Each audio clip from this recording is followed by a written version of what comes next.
Now, the Speaker has even inquired about the President's access to the nuclear codes to give you a sense of where her mind is at the moment. The biggest problem for Democrats at this point is the calendar. President Trump has only 11 days in office left, and Senate Majority Leader Mitch McConnell, the top Republican, has not explicitly taken a position on the issue of impeachment and conviction, but he is quietly throwing cold water on the idea by circulating a memo pointing out that without unanimous consent, which is how the Senate does pretty much anything quickly, it is not going to be able to receive any articles of impeachment on January 19th. Right now, we do have some breaking news to get to. Former President Donald Trump posted on his Truth social account that he expects to be arrested on Tuesday. This comes as a New York prosecutor is viewing charges in a case where hush money was paid to adult film star Stormy Daniels ahead of the 2016 presidential elections.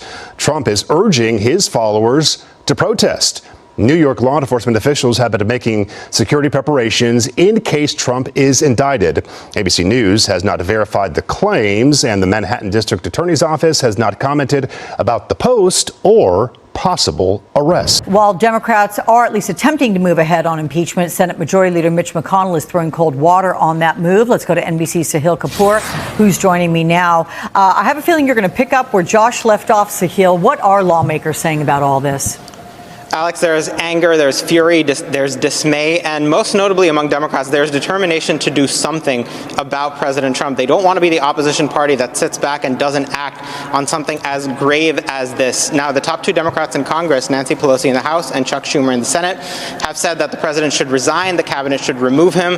As Josh pointed out, that is looking highly unlikely, and the only option they have here, if that doesn't happen, is impeachment. They're already circulating among Democrats articles of impeachment. One single article called Incitement of Insurrection. Okay, stop everything you're doing right now, because what just happened on Capitol Hill is absolutely unprecedented. We're not talking about the usual political theater. We're not talking about strongly worded letters or symbolic votes that don't mean anything. We're talking about the United States Senate, both Democrats and Republicans standing up on the floor and demanding the immediate arrest of top Trump officials, like actual arrests, handcuffs, criminal charges, the whole thing. And this isn't coming from the fringe. This isn't some radical proposal from people nobody takes seriously. This is bipartisan. This is mainstream senators from both parties saying enough is enough. These people need to be prosecuted. They need to be detained, and they need to face consequences right now. If you're not paying attention to this, you need to start, because what's happening right now is going to reshape American politics for years to come. But before we go any further, real quick, let's be honest. You can't really trust mainstream media anymore. That's why we built Pump Politics, to bring you real stories, real context, and no corporate spin. If you want to stay ahead of the headlines, join our free newsletter. We'll send the news straight to your inbox every day. Just click the link in the description to join. And if you just want to support what we're doing, join us. Be part of the community that actually cares about the truth. All right, let's get back to the video. Let's take a listen to what Speaker Pelosi said on 60 Minutes, capturing how she feels about this. Sadly, the person who's running the executive branch is a deranged, unhinged, dangerous president of the United States. And only a number of days until we can be protected from him. But he has done something so serious that there should be prosecution against him. Well, I gather that the 25th Amendment is off the table. No, it isn't. Nothing is off the table. So let me paint you the picture. The Senate floor, November 2025. Tensions have been building for weeks over Trump's executive actions, over his administration's behavior, over a whole bunch of stuff that's been happening behind the scenes. And then suddenly, everything explodes. New evidence drops. Court rulings come down. And senators from both parties realize they're looking at something way bigger than political disagreements. They're looking at what they're calling unlawful actions, defiance of court orders, and unconstitutional abuses of power. And they're not just talking about it, they're taking action, real action, the kind of action that could result in Trump's top advisors being arrested and charged with crimes. We're talking about members of his inner circle, the people who've been running the show, the people who've been implementing his agenda, suddenly facing the very real possibility of criminal prosecution. Now, I know what you're thinking. You're thinking we've heard this before. How many times have we been told that Trump or his people are going to face consequences? How many investigations have we seen that seem to go nowhere? And yeah, fair point. There's been a lot of talk over the years and not always a ton of action. But this is different, and here's why. This isn't just Democrats making noise. This is Republicans, too. We're talking about senators who've defended Trump for years suddenly saying, wait, this crossed a line. This is too far. These people need to be held accountable. That's huge. Because when you lose your own party, when even your allies are saying you went too far, that's when things get real. That's when the political protection evaporates. That's when prosecutors actually have the cover they need to move forward. So what specifically are we talking about? What did these officials allegedly do that has the Senate this fired up? Well, according to the evidence that just came out, and we're talking about court documents, recordings, testimony from insiders, Trump's top officials have been involved in some seriously shady stuff. We're talking about nullified executive orders that courts ruled were illegal. We're talking about unlawful military deployments. We're talking about sweeping funding freezes that violated constitutional separation of powers. And we're not just talking about policy disagreements here. We're talking about actions that multiple federal courts have said flat out violated the law. When a court rules that something you did was unlawful, that's not a political opinion. That's a legal finding. And if you did something unlawful knowingly and intentionally, that's a crime. But it gets worse.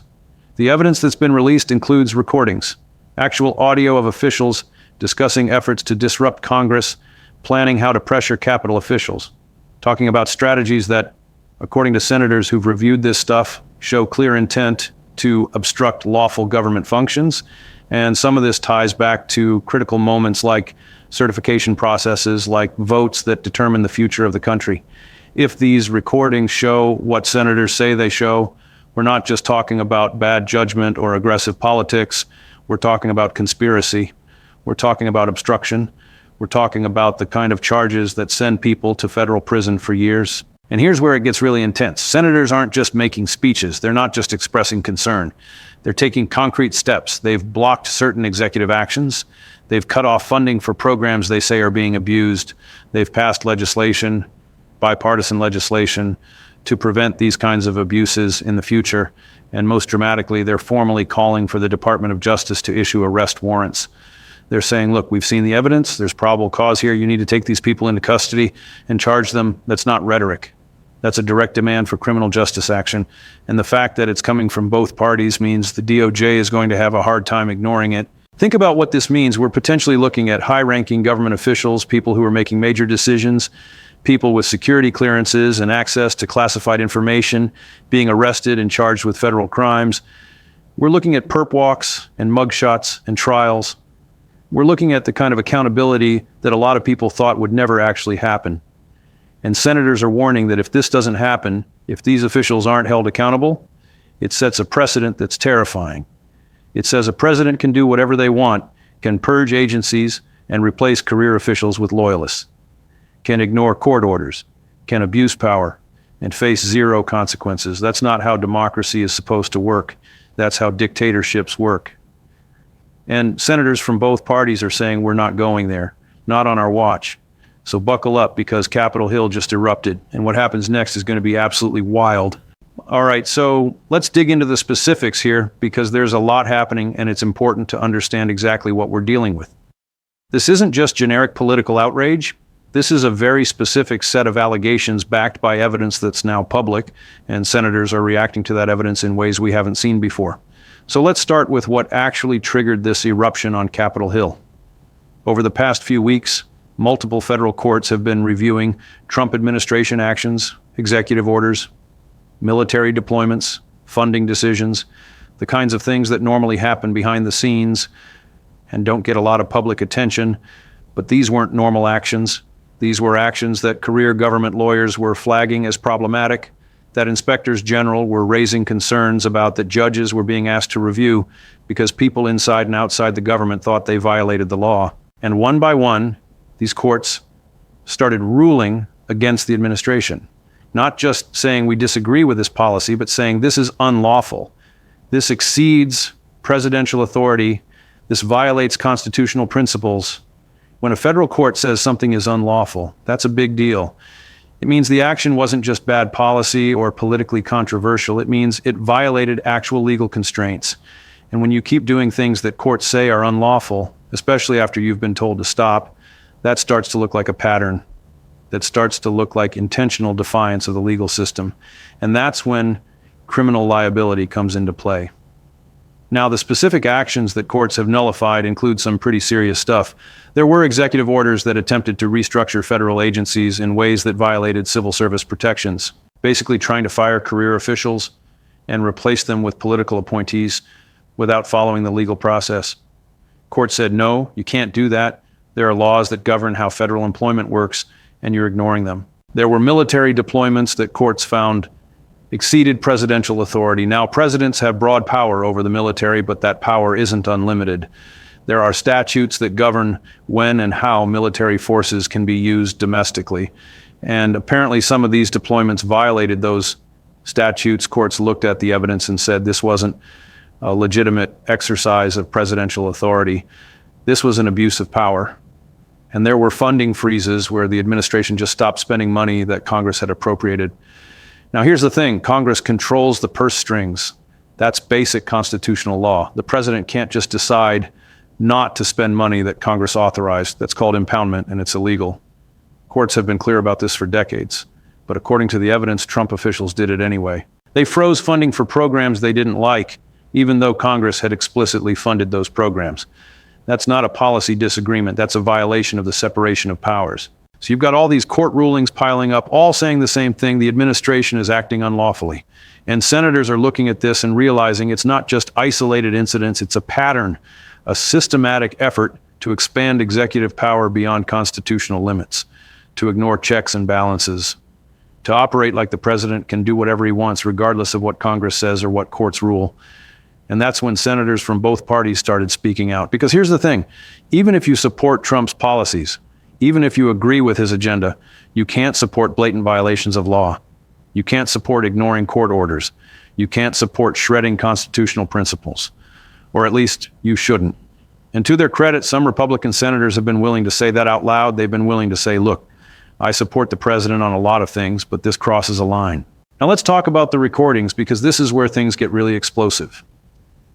According to senators who've reviewed the evidence, there are audio recordings of high-ranking Trump officials discussing strategies to disrupt congressional processes, planning how to pressure Capitol officials to take certain actions or not take certain actions, coordinating with outside groups about timing and tactics. And some of this discussion allegedly relates to critical moments in our democratic process: certification of election results, confirmation votes. The kinds of moments where the integrity of the process really matters. If these officials were actively planning to interfere with those processes, that's not politics. That's potential criminal conspiracy. It's obstruction. It's the kind of thing that federal prosecutors build cases around. Senators are saying these recordings provide probable cause for arrest warrants. That's not a casual claim.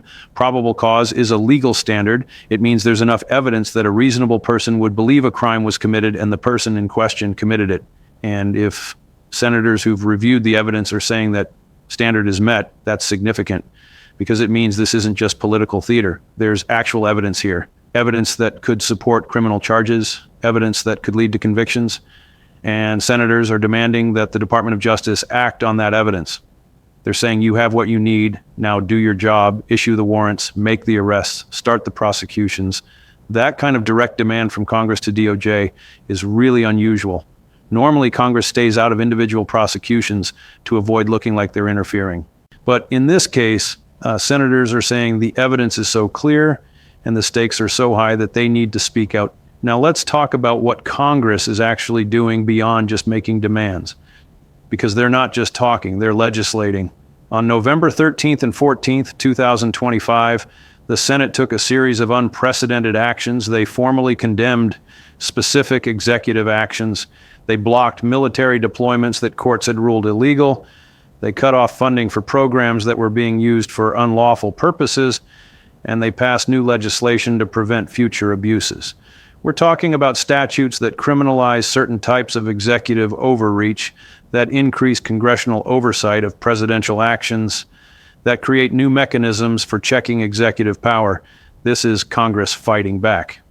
This is the legislative branch saying the executive branch has gone too far and we're going to use every tool we have to stop it. And the bipartisan nature of this is crucial. When you have Democrats and Republicans agreeing on something this significant, it sends a powerful message. It says this isn't about partisan politics. This is about defending constitutional principles that everyone should care about, regardless of party. Democrats are obviously more aggressive in their criticism of Trump, but even moderate Republicans are joining in. They're warning that if this behavior is allowed to continue, it sets a precedent that will haunt us for generations. They're saying, imagine if a Democratic president did this. Imagine if any president did this. We can't allow the office to accumulate this kind of unchecked power. That's how democracies die. That's how you get authoritarian rule.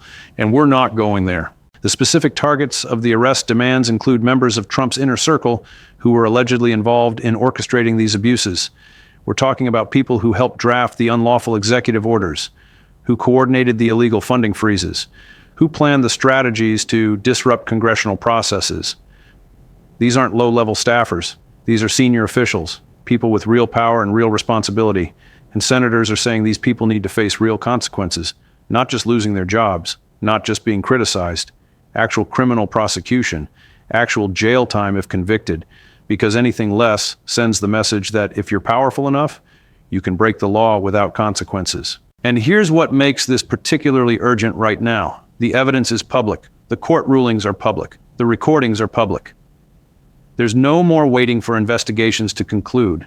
There's no more uncertainty about what happened. The facts are out there. And the longer the Department of Justice waits to act, the more it looks like they're unwilling to prosecute powerful people.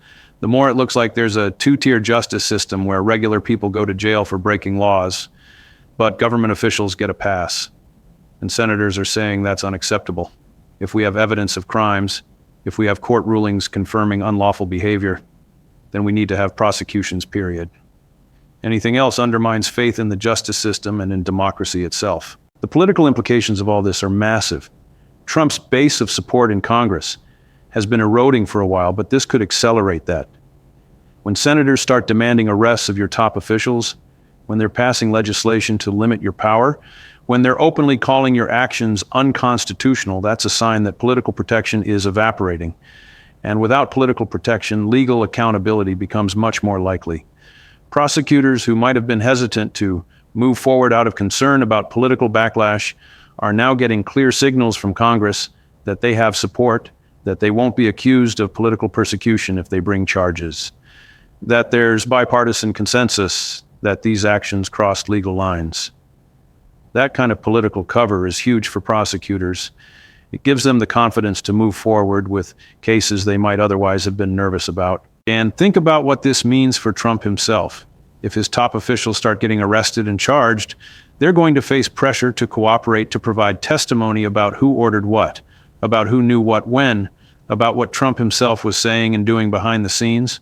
We've seen this pattern before in other major investigations. You start by charging the people around the main target. You offer them deals to cooperate, and gradually you build a case against the person at the top. That could be what's happening here. These arrest demands against Trump's officials could be the first domino. And once they start falling, once people start cooperating to save themselves, the evidence trail could lead directly back to Trump. That's probably why senators are being so aggressive about this. They see this as the opening that could finally lead to comprehensive accountability. The chaos on Capitol Hill right now is unlike anything we've seen in modern American politics. You've got Senate floor speeches that sound more like prosecutors laying out a criminal case than typical political debate. You've got bipartisan legislation moving at unusual speed. You've got demands for law enforcement action that normally would be considered inappropriate congressional interference, but these aren't normal times. And senators are making it clear they're willing to take extraordinary steps because they believe the threat to democracy is that serious. Whether you think they're right or wrong about that probably depends on your political views. But what's undeniable is that something major is happening. The Senate has erupted. Arrest demands are on the table. And what happens next could reshape the balance of power between Congress and the president for generations. Okay, so let's break this down into the key points because there's a lot swirling around and we need to focus on what actually matters here. Point number one, the legal foundation for these arrest demands is actually pretty solid. This isn't just politicians being dramatic. Multiple federal courts have ruled that actions taken by Trump administration officials were unlawful, not unwise, not controversial, unlawful. That means they violated actual laws. And when you knowingly violate laws, especially after courts have told you to stop, that's not a policy dispute, that's criminal behavior. Courts have nullified executive orders. They've blocked military deployments. They've stopped funding freezes. Each of those rulings is a court saying you broke the law.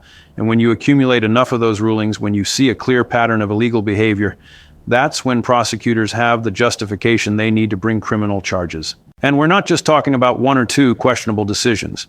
According to senators who've reviewed everything, we're talking about a systematic pattern spanning months, executive orders designed to purge federal agencies of career officials who weren't loyal enough, military deployments that exceeded constitutional authority, funding decisions that violated Congress's power of the purse. All of it documented, all of it ruled unlawful by courts, all of it providing evidence that could support criminal charges for conspiracy, obstruction, abuse of power, and possibly other offenses. The probable cause that senators are citing isn't speculation. It's based on court records, on recordings, on testimony from people who were in the room when decisions were made. That's the kind of evidence that gets arrest warrants issued. That's the kind of evidence that leads to convictions. Point number two, the bipartisan nature of this is absolutely critical and changes everything. Look, we're used to partisan battles in Washington. Democrats attack Republicans. Republicans attack Democrats. It's predictable, and honestly, most people tune it out. But when you have both parties agreeing that something crossed a line that gets people's attention, that has real power. And right now you've got Democratic senators and Republican senators, people who disagree about almost everything else, standing together and saying these Trump officials need to be arrested and charged. That bipartisan consensus does two important things. First, it gives political cover to prosecutors. If they bring charges now, they can't be accused of doing it for partisan reasons. They can point to bipartisan calls from Congress and say, we're responding to concerns from both parties. Second, it signals to Trump's remaining allies in Congress that defending these officials is becoming politically toxic. If even Republicans are calling for arrests, continuing to defend the behavior becomes really hard to justify. And this isn't just a few maverick senators going rogue. We're talking about significant numbers from both parties. Enough to pass legislation, enough to block executive actions, enough to create real political momentum. That kind of bipartisan agreement is rare, especially on something this explosive. And the fact that it's happening tells you how serious the evidence must be, because Republican senators know they'll face backlash from Trump's base for breaking ranks. They wouldn't be doing it unless they genuinely believed the violations were that egregious. They're putting their political careers on the line by demanding accountability. That's not something politicians do lightly.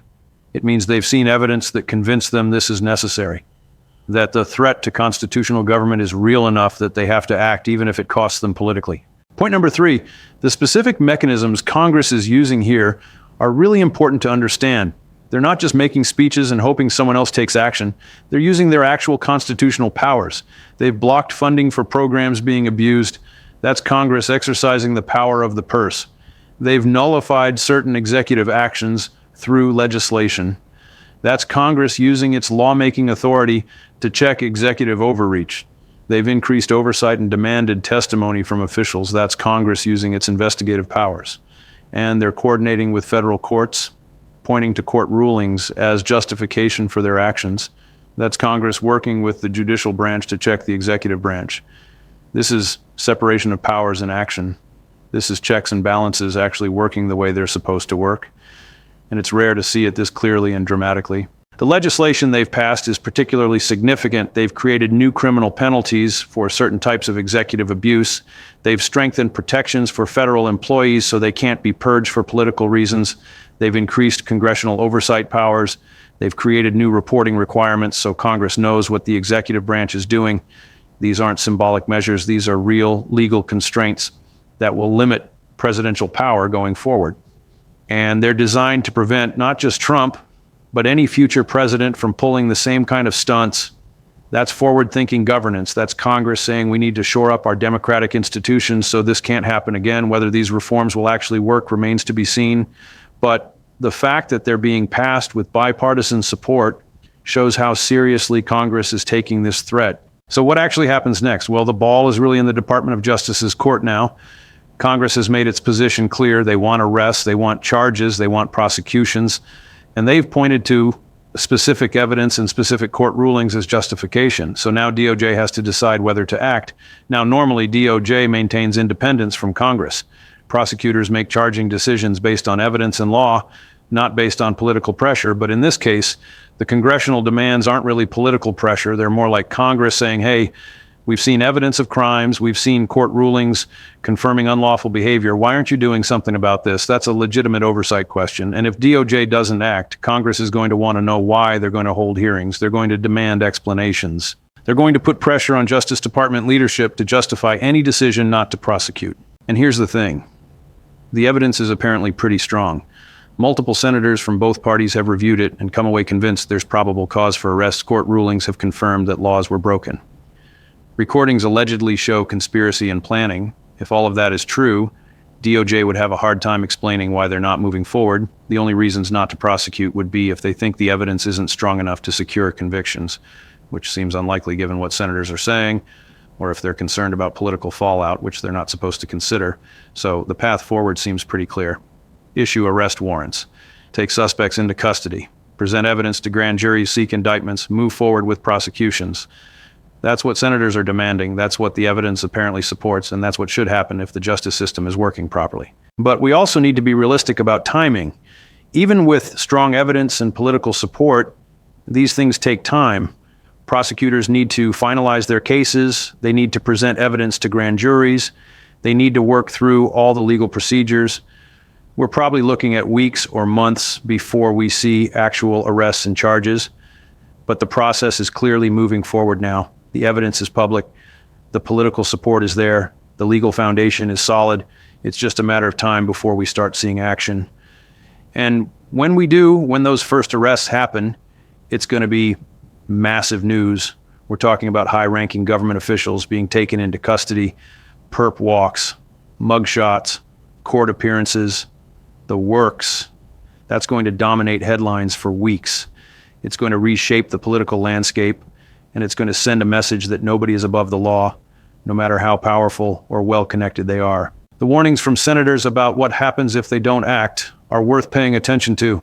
They're saying if we allow presidents to purge agencies, to ignore court orders, to abuse power without consequences, we're setting a precedent that will destroy democratic governance. They're saying this isn't about Trump specifically. It's about the office of the presidency. It's about whether that office has limits or whether it can become essentially dictatorial, and they're right to be concerned about that, because every time a president gets away with violating constitutional constraints, it makes it easier for the next president to go even further. You end up with what political scientists call democratic backsliding, where institutions gradually weaken and authoritarian tendencies gradually strengthen. That's how democracies die. Not usually through military coups or dramatic revolutions. Through slow erosion of norms and institutions, through powerful people pushing boundaries and facing no consequences, through systems of accountability breaking down. And senators are saying we need to stop that process right now before it goes any further. So where does this leave us? Capitol Hill has erupted. Both parties are demanding arrests of top Trump officials. The evidence apparently supports those demands. The legal foundation is solid. The political will is there. And now we wait to see if the Department of Justice follows through, if prosecutors actually issue warrants and make arrests, if the criminal justice system actually holds powerful people accountable. That's the test. That's the moment that will determine whether our institutions are strong enough to enforce the rule of law even when it's politically difficult, whether checks and balances still work, whether accountability is possible. The next few weeks and months are going to be crucial. And whatever happens, it's going to reshape American politics for years to come. This is the kind of moment that ends up in history books, the moment when Congress stood up and said enough, when both parties agreed that lines had been crossed, when demands for accountability became impossible to ignore. Stay tuned, because what happens next is going to be absolutely historic.